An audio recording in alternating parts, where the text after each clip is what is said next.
I get a knock at the door, and here, two guys in a suit. I'm from the FBI. The first thing I have to say is, what took you guys so long? I told them the truth. I was going to make my own IED, and I was going to set across the Islamic Center over in a bank's parking lot, and I was going to dial it in and just watch the show. Growing up, I saw a movie, and it was Rambo. Rambo was tough, respected. He had intestinal fortitude. I said, that's what I want to do. I went off and joined the Marine Corps. I wanted the action. The first time I got shot at, I remember looking at my watch and I says, man, this time last year I was in English class. I fought several times in the Middle East, Desert Shield, Desert Storm, South America, Philippines, Somalia. I think the worst things that I have seen is dead children. I had to suck it up. I had to be there for my guys. Each one of those teardrops stands for a confirmed kill. I stopped adding after 26. Where I was taught, Marine Corps, just own it and then let it go.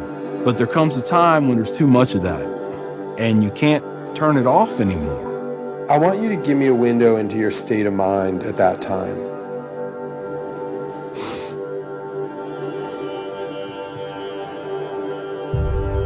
One time, my wife and I went to a DSW, and I saw in the distance these two women in black burqas in my store.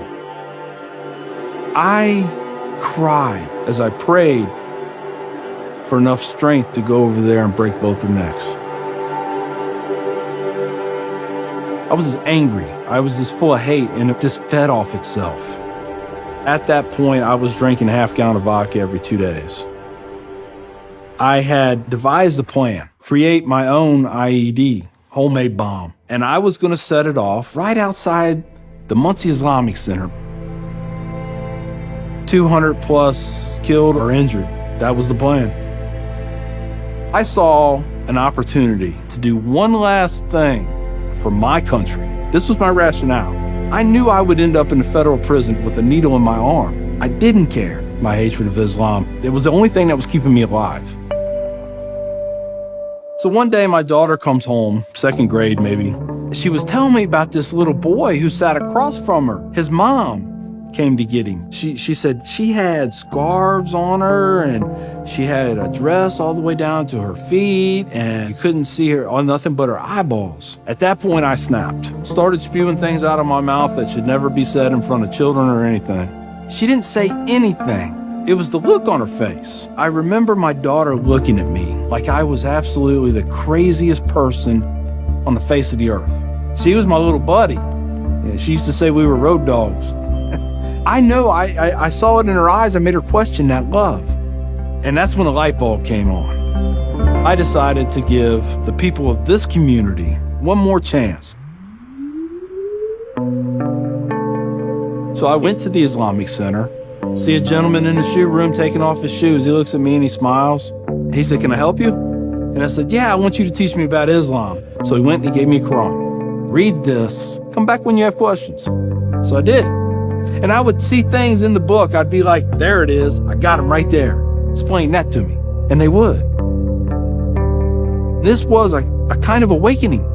Long story short, 8 weeks after that first day I stepped into the Islamic Center, I became a Muslim.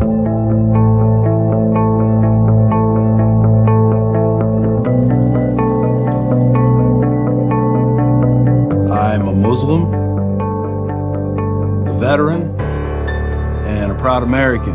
I had learned that I was completely wrong about everything that I felt.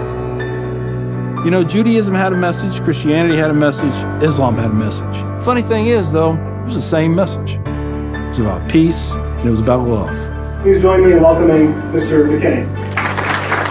My big thing is now to stop the hate. Nothing good has ever come out of hatred.